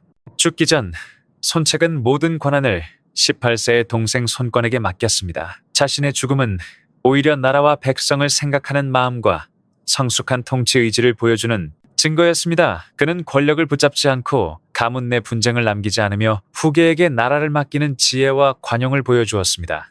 손책은 생전에 자신만의 왕조를 세우지 못했지만 동호의 기틀을 마련하지 않았다면 손권은 재위를 이어받지 못했고 삼국의 판도도 오늘날 알려진 모습과 달랐을 것입니다. 그는 빛나는 형제의 그림자 속에서 역사에 큰 씨앗을 남긴 어둠 속의 영웅이자 자신의 젊음을 바쳐 후세를 위해 길을 연 사람이었습니다. 손책 짧게 번뜩인 강동의 번개였지만 동호의 새벽을 밝힌 불빛으로 후일 동호가 촉과 위와 어깨를 나란히 할 수 있는 길을 열어준 인물입니다. 15. 주유 175. 삼국시대 동호에 뛰어난 장수 중에서 조운이 충의와 겸손을 상징하고 관우가 용기와 충절의 화신이라면 주유는 문무를 겸비한 전략가이자 영웅적 기계를 가진 인물로 손꼽힙니다. 그는 동호의 대도독으로 활약하며 적벽대전에서 전설적인 승리를 이끌어낸 장수이자 군사 전략가였습니다. 주유는 재능과 인품 모두에서 존경받는 몇 안 되는 역사적 인물 중 하나입니다. 주유, 자는 공근, 강동 노강 사람으로 어릴 적부터 준수한 외모와 품격, 넓은 학식과 깊은 병법 지식을 갖춘 인물로 이름을 날렸습니다. 역사서에는 주유는 외모가 빼어나고 군사 지휘 능력이 뛰어나며 음악에도 능한 당대 보기 드문 인재라고 기록되어 있습니다. 이러한 기계 덕분에 그는 장차 강동을 개척할 영웅 손책과 친밀한 관계를 맺고 전쟁의 동반자로 신뢰를 쌓았습니다. 손책이 세력을 일으킬 때 주유는 초창기부터 함께하며 든든한 우군이자 전략적 조언자로 활약했습니다. 그의 병법과 지휘 덕분에 손책은 강남 일대를 정복하고 동호의 기반을 마련할 수 있었습니다. 손책이 일찍 세상을 떠난 뒤에는 손권을 위해 충성을 다하며 동호 해군 전체를 지휘하는 대도독으로서 가장 중요한 군사적 기둥이 되었습니다. 208년 적벽대전은 주유의 군사 경력에서 최고점이자 삼국 분할의 전환점이었습니다. 조조가 80만 대군을 이끌고 남하하자 동호 내부에서는 항복을 권하는 의견이 나왔지만 주유는 가장 먼저 이를 거부했습니다. 그는 조조가 병력은 많지만 피로하고 수전에 익숙하지 않다. 우리는 싸울 수 있다. 라며 전략적 판단과 강동군에 대한 신뢰를 바탕으로 싸움을 선택하게 했습니다. 이로써 오촉 연합이 결성되고 역사의 흐름이 바뀌었습니다. 적벽대전에서 주유는 제갈량과 협력해 조조의 수군을 불태워 수십만 병력을 격파하고 조조의 남하 야망을 막았습니다. 이 승리는 삼국의 균형을 확립하며 동호가 촉과 위와 대등하게 존재할 수 있는 기반을 마련했습니다. 주유의 활약은 적벽대전 이후에도 이어졌습니다. 그는 경주를 점령하고 전략적 요충지를 안정시키며 동호의 중앙 장강 지역 장악을 확고히 했습니다. 문무를 겸비한 그는 음악과 문학에도 능했고 청렴하고 올곧은 성품으로 백성과 장수들에게 존경을 받았습니다. 역사서에는 사람됨과 덕행 모두 아름다운 장수로 기록되어 있습니다. 다만 소설 삼국지연에서 주유는 종종 제갈량에게 질투하는 인물로 그려지지만 이는 문학적 허구일 뿐 실제 주유는 인재를 아끼고 전략적 사고가 뛰어난 인물이었습니다. 주유는 210년 35세의 젊은 나이로 세상을 떠나며 동호에 큰 손실을 남겼습니다. 죽기 전에도 그는 나라를 걱정하며 자신을 대신할 적임자로 노촉을 천거해 동호의 지도 공백을 막았습니다. 이는 그의 무사적 책임감과 큰 마음을 보여주는 행동이었습니다. 주유는 사후 여러 지역에서 제사를 받으며 길해졌습니다. 강동 사람들에게 그는 단순한 승리의 장수가 아니라 위엄 있고 당당하며 높은 도덕적 품격을 가진 시대의 영웅으로 기억됩니다. 주유동호의 하늘에 잠깐 반짝인 별이었지만 충분히 밝아우세에 길을 비추었습니다. 그의 업적과 인품, 지혜는 스스로 역사의 한 페이지에 새겨졌고 삼국의 혼란 속에서 한바람처럼 장강을 휘감으며 남방 땅에 영웅적 기계를 남겼습니다. 16. 노촉 108, 217. 노촉은 강동의 조용한 지혜이자 뛰어난 외교가였습니다. 그는 무력 대신 지략과 너그러운 마음으로 전쟁을 막고 여러 세력을 연결하며 혼란스러운 시기에도 강동을 안정시키는 데 큰 역할을 했습니다. 조주, 제갈량, 주유처럼 화려하게 이름을 남기진 못했지만 노촉은 적벽대전 이후 동호와 촉 사이의 미묘한 균형을 유지하며 남방을 내란의 소용돌이에서 지켜낸 숨은 주역이었습니다. 자경 노강 출신으로 학문과 덕망이 뛰어난 그는 어린 시절부터 침착하고 사려 깊은 성품을 지녔으며 혼란한 말기 동안 속에서도 곧바로 권력에 뛰어들기보다 시기를 관망하며 지혜를 갈고 닦았습니다. 초기에는 손책을 보좌했고 손책이 세상을 떠난 후에는 손권에게 충성을 바쳤습니다. 특히 손권이 아직 젊고 정치 경험이 부족할 때 노촉은 그의 스승이자 든든한 조언자로서 내부 안정을 돕고 삼국 사이에서 교묘한 외교 노선을 구축했습니다. 노촉의 가장 빛나는 업적은 동호와 촉한의 연합을 중재해 적벽대전의 기반을 마련한 일입니다. 조조가 남하하며 위세를 떨치자 많은 동호 신하들은 두려움의 항복을 권했습니다. 그러나 노촉은 지혜로운 외교를 선택해 제갈량과 접촉, 연합을 성사시켰습니다. 그는 동호와 촉이 계속 분열하면 조조가 천하를 통일할 것임을 간파했고 이 전략적 결단이 역사적인 적벽대전의 서막이 되었습니다. 주유가 세상을 떠난 뒤에 노촉은 손권으로부터 경주 수비를 맡아 촉한의 관우와 직접 맞서야 했습니다. 관우는 용맹하고 고집센 장수였지만 노촉은 외교적 능력과 차분한 태도로 경주를 수년간 평화롭게 지켜냈습니다. 두 세력 간 갈등은 존재했지만 그의 지혜 덕분에 무력 충돌은 막을 수 있었습니다. 노촉의 가장 존경스러운 점은 권력과 명예를 탐하지 않고 오로지 국가와 민생을 위해 헌신한 마음가짐입니다. 그는 천하가 이미 혼란한데 작은 땅 때문에 백성을 해치면 안 된다 라고 손권을 여러 번 만류하며 인자함과 신의를 실천했습니다. 그는 평화를 사랑했지만 결코 나약하지 않았습니다. 외교 협상에서 동호의 이익을 지키며 제갈량이 경주 반환을 제안했을 때 단호히 이 땅은 동호가 싸워 얻은 것 함부로 내줄 수 없다 라고 말했습니다. 이는 국가 이익을 지키면서도 합리적이고 이성적인 판단을 보여주는 노촉의 진정한 능력입니다. 노촉은 217년 겨우 30세의 나이에 세상을 떠나 동호 내부에 큰 공백을 남겼습니다. 그의 부재는 촉한과의 관계를 긴장하게 만들었고 나중에 손권이 경주를 공격하게 되는 원인 중 하나가 되었으며 관우의 비극적 죽음을 초래했습니다. 만약 노촉이 살아있었다면 결과는 달랐을 것입니다. 노촉은 사후 손권에게서 특별히 추승되었으며 손권은 눈물을 흘리며 자경은 단순한 신하가 아니라 내 스승이자 젊은 나의 나라를 지켜준 사람이라고 말했습니다. 화려한 전공은 없지만 노촉은 동호의 균형과 평화를 지킨 진정한 숨은 영웅이었습니다. 노촉 이성으로 살고 인으로 행동하며 혼란 속에서도 지혜와 덕을 지킨 장자였던 그는 피 흘리는 전쟁 대신 마음과 지혜로 갈등을 풀고 전쟁을 막음으로써 역사 속에 조용하지만 빛나는 이름을 남겼습니다. 17. 육손 183 245 육손 자는 백원 강동에 부유한 오군 출신으로 젊은 시절부터 온화하고 겸손한 학자였지만 후에 뛰어난 명장으로 성장한 인물입니다. 비록 집안은 중산층 문벌이었고 특별한 명망이 없었지만 그의 끊임없는 학문 탐구와 날카로운 지혜, 신중함은 손권의 눈에 띄어 동호의 핵심 참모로 발탁되었습니다.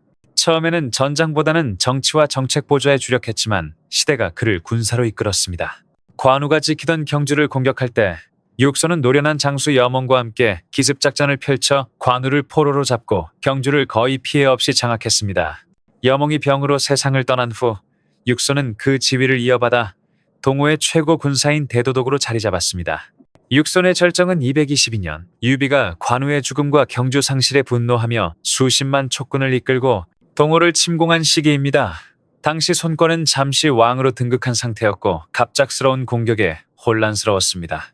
육손은 전권을 받아 유비와 정면으로 맞서야 했습니다. 젊고 경험이 적다는 이유로 의심받았지만 손권의 전폭적인 신뢰 속에서 그는 그 기대를 저버리지 않았습니다.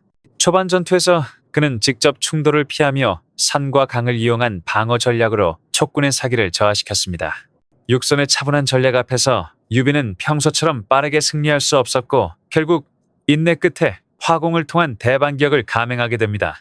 촉군이 흩어져 야영할 때 육손은 불을 질러 대규모 혼란을 일으켰고 수만 병사가 패주하며 백제성으로 도망쳤습니다.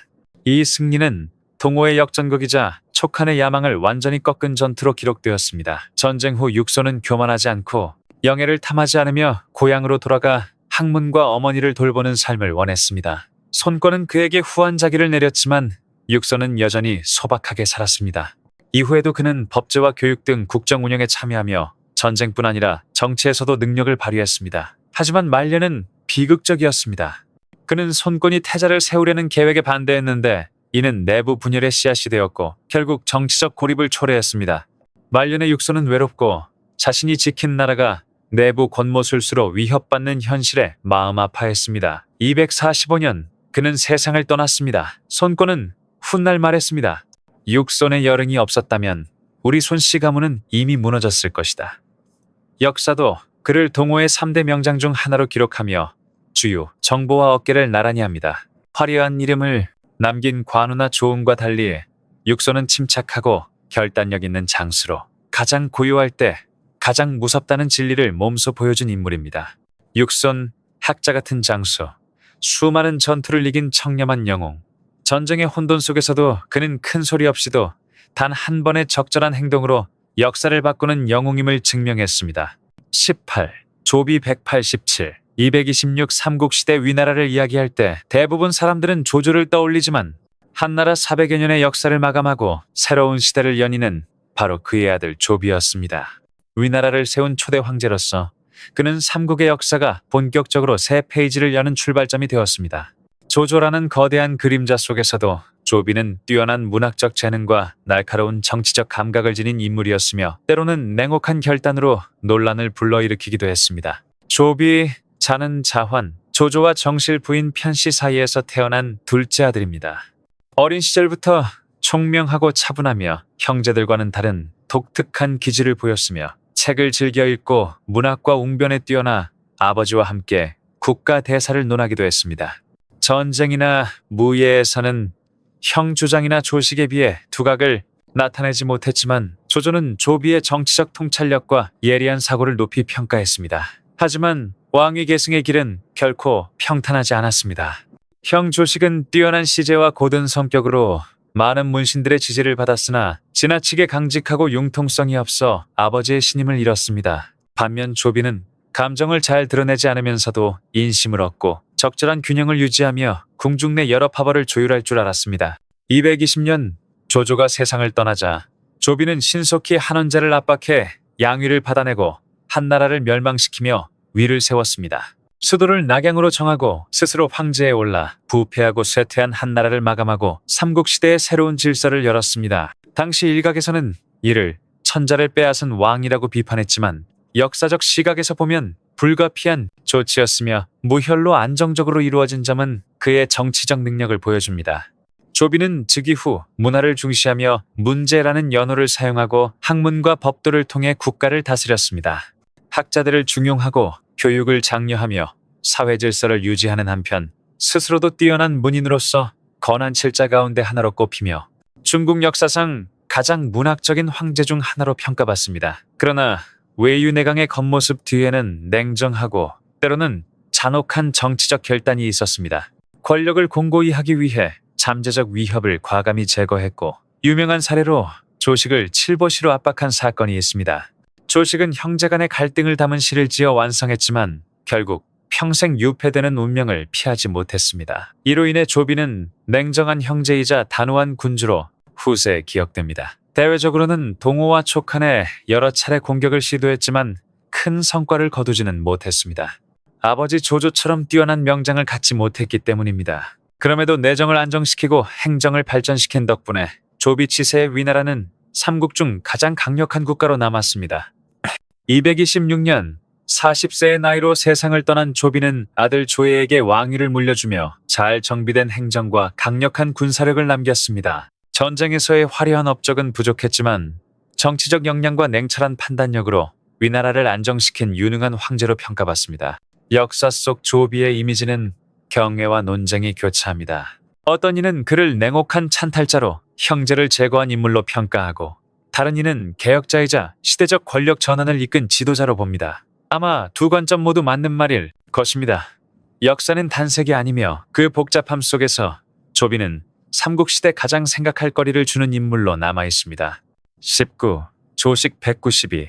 삼국시대 전장에는 창과 칼, 북소리가 울려 퍼졌지만 그 한복판에서 전쟁과 권력 다툼을 피해 빛을 발한 인물이 있었습니다. 왕위를 탐하지 않고 패권을 꿈꾸지 않으며 오직 붓으로 인간의 마음을 비추고 시로 시대의 운명과 고통을 반영한 사람, 바로 조비의 동생이자 조조의 셋째 아들 조식이었습니다. 그는 천재 시인이자 가문에서 가장 비극적인 인물이기도 했습니다. 조식, 자는 자건 어릴 적부터 총명하고 문장에 뛰어나 아버지 조조로부터 큰 기대를 받았습니다. 조비가 신중하고 기민한 정치가였다면 조식은 낭만적이고 호방하며 예술을 사랑하는 자유로운 영혼이었습니다. 그러나 이러한 솔직함과 자유로움은 궁중의 의심과 권력 싸움 속에서 그를 비극으로 몰아넣는 원인이 되었습니다. 조식은 어린 시절부터 뛰어난 시제로 이름을 떨쳤습니다. 그는 건한 문학을 대표하는 3인방, 즉 3조의 한 축으로 한나라 말기의 문화적 상징이었습니다. 조조의 현실적이고 엄격한 문체, 조비의 단정하고 세련된 문체와 달리 조식의 시는 애절하고 인간적이며 시대의 불공정과 고통에 민감한 마음을 담고 있습니다. 그의 가장 유명한 시, 칠보시 시분은 그의 운명을 상징하는 작품입니다. 전해지는 바에 따르면 조비가 즉위한 후 조식을 두려워하여 7걸음 안에 시를 짓지 못하면 죽이라고 명했습니다. 조식은 차분하게 이렇게 읊었습니다. 콩을 삶으며 콩나물을 태우니 솥속 콩이 울고 있구나. 같은 뿌리에서 나왔건만 어찌 서로 해치리요. 28자로 구성된 이 짧은 시는 형제 상쟁의 비극을 담은 깊은 은유와 슬픔을 전하며 후세 사람들의 감탄과 안타까움을 자아냈습니다. 이 시 덕분에 목숨은 구했지만 이후 그는 실질적 권력을 박탈당하고 궁정에서 격리된 채 살아야 했습니다. 그럼에도 조식은 어둠 속에서도 창작을 멈추지 않았습니다. 수년간 격리된 상태에서 그는 수백 편의 시와 부, 문론을 남겼고 조혼부, 백마론, 불가명 등 작품은 언어적 탁월함뿐 아니라 갈망과 고통, 이해받고자 하는 열망을 담고 있습니다. 그의 글 하나하나는 시인이 울고 한숨 쉬며 갇힌 천재의 고통을 다시 살아내는 듯합니다. 조식을 특별하게 만드는 점은 그의 문학에서 드러나는 인간애입니다. 그 시대 대부분이 국가와 충절, 애국을 논할 때 조식은 인간과 감정, 잊힌 선비들의 슬픔, 형제와 부자 간의 정, 권력 속 고독을 노래했습니다. 이는 고대 중국 문학에서는 드문 시도였으며 이후 서정적 현실주의 문학의 초석이 되었습니다. 그러나 그의 운명은 결코 관대하지 않았습니다. 말년에는 작은 성에 감시 속에서 생활하며 자유는 없고 모든 행위가 제한되었습니다. 232년 40세의 나이로 세상을 떠난 그는 한 시대의 고뇌와 천재성을 온전히 안고 떠났습니다. 후세 문인들은 조식에게 깊은 존경을 표했습니다. 재능 때문만이 아니라 그의 비극적 삶이 시대의 고통을 반영했기 때문입니다. 재능이 권력보다 존중받지 못하고 인간의 마음이 예측할 수 없이 변하며 부당한 세력에 눌릴 수밖에 없는 시대, 조식은 그 모든 것을 상징합니다. 조식 밝게 빛났지만 정치의 안개 속에 가려진 별. 그는 재능 부족으로 실패한 것이 아니라 잘못된 시기에 잘못된 위치에서 살았기 때문에 고통받았으며 그 속에서 예술가적 영혼을 지켰습니다. 그러나 바로 그 이후로 그는 불멸합니다. 전쟁터가 아니라 시와 진실, 인간다움과 자기 자신으로 살아가고자 했던 마음 속에서 후세에 길이 남아 있습니다. 20. 사마의 179, 251. 사마이는 역사가 그를 반평생을 참으며 숨어 지내다가 단 하루 만에 모든 것을 뒤집은 인물로 기억하는 동시에 후일, 진나라를 세워 삼국시대를 종결지은 장본인으로 남습니다.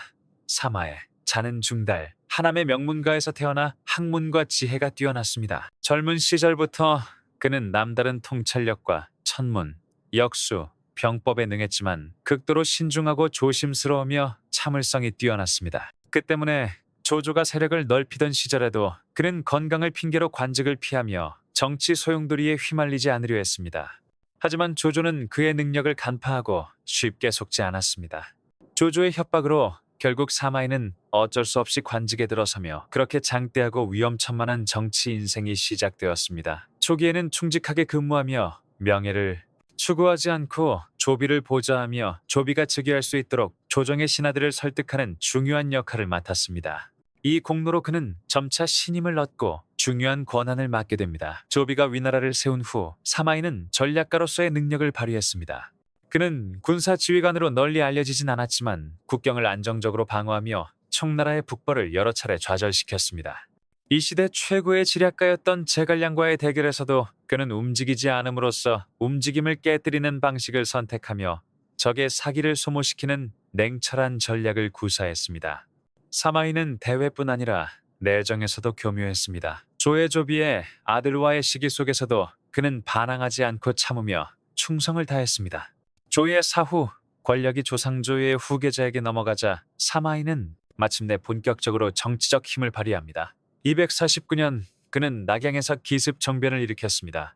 조상 일파가 황제를 모시러 나간 사이 병을 가장하고 나타나 경성을 장악하고 조상 세력을 일거에 체포했습니다. 단 하루 만에 피 한 방울 흘리지 않고 권력의 균형을 완전히 바꾸었고 조상은 처형되고 가문은 제거되었습니다. 그때부터 사마이는 사실상 위나라를 지배하며 사마 가문이 점차 조씨를 대체하게 됩니다. 주목할 점은 이 모든 과정에서 그는 스스로 왕위를 주장하지 않았다는 것입니다. 충부라는 명목만 유지하며 권력을 손에 쥐고 황제를 허수아비로 이용했습니다. 후일 그의 아들 사마사, 손자 사마염이 정권을 계승하며 마침내 진나라를 세워 삼국시대를 끝냈습니다. 사마이는 251년 73세로 세상을 떠났습니다. 그는 고요하게 살며 기회를 기다리고 결정적인 순간을 포착해 행동하는 전략적 인내의 전형을 보여주었습니다. 제갈량조차도 그의 인내와 계산된 전략을 경계할 정도였습니다. 사마의 한나라를 묻고 조씨를 뒤엎고 진나라의 기반을 닦았지만 생애 동안 스스로 황제를 자칭하지 않은 인물. 왕과는 필요 없었고 손안의 권력이 곧 승리였습니다. 그렇게 그는 삼국의 바둑판에서 가장 위대한 플레이어로 마지막 승리자가 되었지만 결코 웃지 않았습니다. 정치는 침묵 속에서 승리해야 한다는 것을 알았기 때문입니다. 20일, 사마사 208, 255 사마이가 그림자 속에서 권력의 씨앗을 뿌린 자라면 사마사는 그 열매를 거두기 시작한 인물입니다. 그는 관우처럼 전장을 휘젓는 명장도 아니고 제갈량처럼 화려한 전략가로 이름을 날린 것도 아니지만 조씨를 몰아내고 삼아 가문이 위나라의 실권을 장악하는 과정에서 결코 빠질 수 없는 핵심 고리였습니다. 삼국사에서 사마사는 조용하고 신중하며 화려함은 없지만 위나라 몰락과 서진건국에 깊은 영향을 미친 인물로 기록됩니다. 사마사, 자는 자상, 사마이의 장남으로 어린 시절부터 아버지에게 정치와 책략, 궁중에서 살아남는 법을 배웠습니다. 그는 특별히 두드러진 성격을 가진 인물은 아니었지만 예리하고 신중하며 결단력 있는 성품으로 사마이의 깊은 신임을 받았습니다. 이 때문에 249년 낙양 정변 이후 사마사는 사마 가문이 조상으로부터 섭정권을 넘겨받는 중요한 시기에 중대한 임무를 맡게 됩니다. 251년 사마이가 세상을 떠나자 사마사는 군권과 섭정권을 모두 계승하며 위나라 조정에서 실질적인 최고 권력자가 되었습니다. 황제를 보좌한다는 명목하에 행정, 군사, 재정, 조정을 통째로 장악하며 황제는 그야말로 꼭두각시에 불과했습니다. 그러나 아버지와 달리 사마사는 권력을 숨기지 않고 조씨에 충성하는 대신 신하들을 제거하며 철저하게 삼아 가문 중심의 권력 체제를 구축했습니다. 그의 가장 충격적인 조치는 254년 위 황제 조방을 폐위한 사건이었습니다. 조방은 조조의 손자였으나 실권이 없어 삼아 가문의 압박을 받았고 이를 회복하려 했습니다.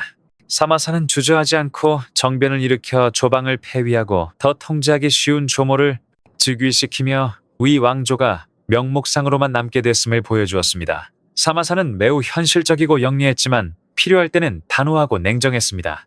권력을 잡은 뒤 후방을 강화하고 각 도해군을 장악하며 반란을 억제했습니다. 특히 조씨를 지지하던 대신 왕릉의 반란을 신속히 진압하며 그의 권력은 조정 전역에 공포로 자리 잡았습니다. 사마사는 스스로 황제를 칭하지 않았지만 그의 권력은 왕을 초월했고 누구도 이를 부인할 수 없었습니다. 동시에 그는 안정과 개혁을 통해 국가를 관리하며 내란을 막고 생산을 발전시키며 잠시나마 평화를 유지했습니다. 정치적 권모술수와 국가 운영 능력을 겸비한 인물로 평가받습니다. 안타깝게도 그의 재능과 야망은 오래 지속되지 못했습니다. 사마사는 눈병으로 고통받으면서도 조정을 이끌었고 255년 관상관승의 반란 진압 과정에서 병이 악화되어 48세로 세상을 떠났습니다.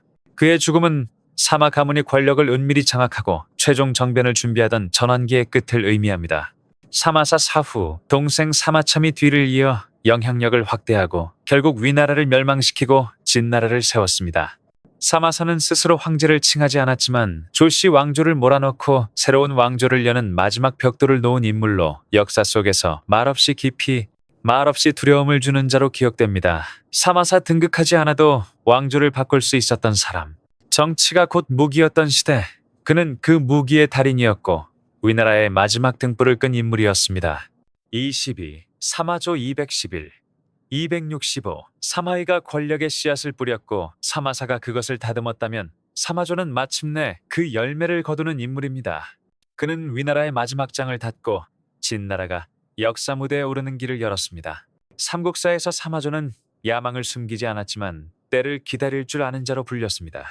소란이나 혈투 없이도 한 왕조를 무너뜨릴 수 있었던 그는 마치 조용히 기둥을 꺾는 자와도 같았습니다. 사마조, 자는 자상, 사마이의 차남이자 사마사의 동생으로 어린 시절부터 병법과 정치 그리고 아버지의 가르침을 깊이 받았습니다. 사마이는 늘 크게 이루려면 참고 숨으며 천하가 지칠 때 모습을 드러내라 라고 가르쳤고 사마조는 이 가르침을 청년 시절 내내 마음에 새겼습니다. 그 결과 형이 세상을 떠난 후 그는 사마 가문의 전권을 이어받아 위나라 조정을 실질적으로 지배하게 되었습니다. 권력을 잡았을 때 이미 정치의 세계를 충분히 이해하고 있었던 사마조는 신속하게 자신의 위치를 확립했습니다. 그는 아버지와 형이 미완으로 남긴 길을 이어 위나라를 정복하고 진나라를 세우는 작업을 이어갔습니다. 그러나 그는 달랐습니다. 사마조의 야망은 숨겨진 것이 아니라 명확했고 사람들은 흔히 사마조의 마음은 모두가 안다 라고 말했습니다. 그의 성공 비결은 은폐가 아니라 행동하기 전에 모든 요소를 통제해 누구도 반격할 기회를 주지 않은 데 있었습니다. 그의 정치 경력에서 중요한 사건 중 하나는 제갈단의 난진압입니다. 제갈량의 후손으로 주요 거점인 수춘을 지키던 제갈단은 반란을 모의하고 동호와 결탁해 위나라의 명성을 회복하려 했습니다. 사마조는 수십만 대군을 직접 지휘하며 수개월간 포위를 이어갔고 그의 인내와 전략, 결단력은 반란군을 완전히 소탕하게 했습니다. 제갈단은 처형되었고 남아있던 반대 세력은 완전히 제거되었습니다. 이 승리는 조정을 공포에 빠뜨렸고 위나라 회복에 대한 마지막 희망을 산산조각냈습니다. 내정을 안정시킨 후 사마조는 왕조 교체를 위한 마지막 준비를 시작했습니다. 그러나 과거 조조처럼 황제를 압박하여 즉위시키지 않고 그는 아직 즉위하지 않았습니다. 스스로는 진왕이라 칭하며 주나라의 덕을 이어받는 명분으로 권력을 합법화했고 누구도 감히 이를 문제 삼지 못했습니다. 사마조가 살던 시대는 전쟁으로 지치고 사람들의 마음이 식어버린 시대였습니다. 그는 무력 충돌 대신 안정과 평화를 수단으로 천하를 장악했습니다. 재정, 행정, 군사, 개혁을 통해 국가를 빠르게 강화하며 후에 아들이 중국을 통일할 수 있는 기반을 마련했습니다. 그러나 운명은 그에게 마지막 성취를 직접 보여주지 않았습니다. 265년 즉위를 준비하던 중 병으로 세상을 떠났고 권력을 아들 사마염에게 넘겼습니다. 같은 해 사마염은 조헌을 강제로 물러나게 하고 진나라를 세움으로써 사마 가문의 세대에 걸친 꿈을 완성했습니다. 사마조는 직접 황제를 칭하지 않았지만 후대는 그를 길을 열고 결정적 역할을 한 인물로 평가합니다. 사후 그는 진나라에서 진문제로 추존되어 정식 제례를 받았습니다. 그러나 그의 명성 역시 아버지와 형처럼 논쟁에서 벗어나지 못했습니다.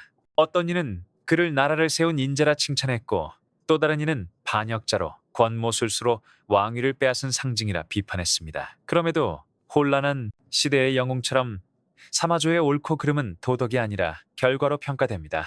그의 결과는 150년 가까이 지속된 진나라, 잠시 통일된 중국, 그리고 삼국시대의 완전한 종결입니다. 사마조 야망을 드러낼 줄 알았고 그 야망을 현실로 만들 줄 알았던 자. 그는 전쟁에는 뛰어나지 않았지만 기다릴 줄 알았고 사람을 장악할 줄 알았으며 가장 중요한 것은 때를 알고 멈출 줄 알았습니다. 검과 칼 없이도 정치의 영웅이 될 수 있음을 보여준 살아있는 증거였습니다. 23. 사마염 236 290 수백 년 동안 이어진 삼국의 혼란 속에서 수많은 영웅들이 세상을 떠났지만 천하를 통일하는 꿈을 이루지 못했습니다. 그러나 265년 새해 새로운 왕조의 황금빛 여명 속에서 사마조의 아들이자 사마사의 손자인 사마염이 황제의 자리에 올랐습니다. 그는 진나라를 세우고 거의 한 세기 동안 이어진 내란을 종식시키며 중국 역사에 새로운 시대를 열었습니다. 사마염은 처음부터 모든 업적을 세운 인물은 아니었지만 삼국시대를 끝내고 통일의 문을 여는 결정적 역할을 한 인물입니다. 사마염, 자는 안석. 그는 당시 중원에서 가장 강력한 권력 가문에서 태어났습니다. 사마 가문은 이미 세대에 걸쳐 위나라를 장악하고 있었고 손자인 그는 태어날 때부터 차세대 권력의 중심으로 예정되어 있었습니다. 사마이와 사마조라는 걸출한 정치 군사적 천재를 선조로 둔 그는 어린 시절부터 권력과 정치의 중심에서 성장할 운명이었습니다. 그러나 아버지와 달리 사마염은 온화하고 차분하며 다소 유연한 성격을 지녔습니다. 이는 일부 대신들로 하여금 그의 통치 능력에 의문을 품게 했습니다. 하지만 역사는 보여주었습니다. 그의 온화함이 오히려 원활하게 황제 자리를 이어받는데 큰 역할을 했던 것입니다. 265년 사마조가 사망하자 대신들은 한결같이 그에게 상서를 올려 황제 자리를 맡길 것을 청했고 그는 곧 조헌을 퇴위시키고 위나라를 완전히 종식시키며 진나라를 세우고 태수 연호로 새로운 역사를 시작했습니다. 황제로 즉위한 사마염은 이전과 같은 격렬한 권력 투쟁에 직면하지 않았습니다. 대신 그는 삼국으로 나뉜 중국을 통일하는 과제를 맡았고 차분하면서도 효율적으로 일을 수행했습니다. 즉위 후 그는 행정개혁을 단행하고 인재를 등용하며 조정의 질서를 유지하고 통일전쟁을 준비하는 데 힘썼습니다. 263년 즉위 이전 진나라는 위나라의 명목으로 촉한을 신속한 군사작전으로 멸망시켰고 280년에는 동호를 공격하여 이미 내부 혼란으로 약해진 동호를 정복했습니다. 1년 남짓한 정복전 끝에 손호가 항복하고 동호 영토 전체가 진나라에 합병되면서 거의 100년 만에 중국이 완전히 통일되었습니다. 이 역사적 업적을 달성한 이는 조용한 황제 사마염이었습니다. 사마염의 가장 큰 성과는 삼국의 종식뿐만 아니라 그의 생애 동안 안정된 왕조를 구축한 것입니다. 그는 관용 정책을 시행하고 세금을 줄이며 위초고 시대의 혹독한 법규를 완화했습니다. 그의 지세 하에서 국가는 평화롭고 경제가 회복되었으며 문화와 예술도 꽃피었습니다. 사람들은 이를 태수치치라 부르며 오랜 전쟁 후 드문 평화의 시기로 기억했습니다. 그러나 역사는 승리만으로 기록되지 않습니다. 아쉽게도 사마염은 진나라 쇠퇴의 씨앗도 함께 남겼습니다. 그는 왕자들에게 너무 많은 봉토를 나누어 주어 진나라를 권력을 가진 여러 제후들의 연합으로 만들었고, 이는 향후 분열과 내란의 원인이 되었습니다. 실제로 290년 사망 이후 그의 후손들은 팔왕의 난이라 불리는 참혹한 내전에 빠졌고, 진나라는 북방 통제권을 잃으며 5호 16국 시대의 비극적 혼란으로 이어졌습니다. 그럼에도 사마염은 중국사에서 결코 빼놓을 수 없는 인물입니다. 그는 역사를 처음부터 쓴 사람은 아니지만 분열된 시대에 마침표를 찍고 통일의 시대를 연 사람입니다. 조조, 유비, 손권과 같은 폭력적 영웅들 사이에서 그는 조용히 골인하며 피 한 방울 흘리지 않고 승리를 거둔 몇 안 되는 인물로 기억됩니다. 후대 사람들은 그에게 왕권 분쟁을 남겼다고 비판할 수도 있지만, 사마염이 없었다면 중국은 더 오랜 세월 전쟁 속에 머물렀을 것입니다. 그는 검과 창으로 이름을 남기지 않았지만 통일이라는 두 글자로 역사의 길이 기억되는 황제였습니다. 24. 등예 197, 264. 삼국의 황혼기, 제갈량, 사마의, 주유와 같은 걸출한 인물들의 빛이 저물고 촉한이 마지막 숨을 고르던 서부전선에서 한 명의 인물이 등장했습니다. 그는 명문 가문 출신도 귀족 신분도 아니었지만 뛰어난 재능과 불굴의 의지로 촉한의 운명을 마감한 장군, 바로 위나라의 등예였습니다. 등예, 자는 백인. 그는 지금의 하남성 난양군 양하현 출신으로 가난한 집안에서 태어나 선천적 다리 장애까지 지니고 있었습니다. 어린 시절 그는 주목받지 못했고 심지어 무시당하기도 했습니다. 그러나 그는 좌절하지 않고 학문과 병법, 전략을 심도 깊게 익히며 작은 관직에서부터 역사적 무대의 중심으로 서서히 올라갔습니다. 등예의 경력이 빛을 발하기 시작한 것은 서부 변경, 특히 능서와 기주 일대의 반란 진압에서였습니다. 당시 실권자였던 사마사조는 그의 뛰어난 전략적 통찰과 유연한 전술 운영 능력을 인정하고 점차 군내 중요한 직책으로 발탁했습니다.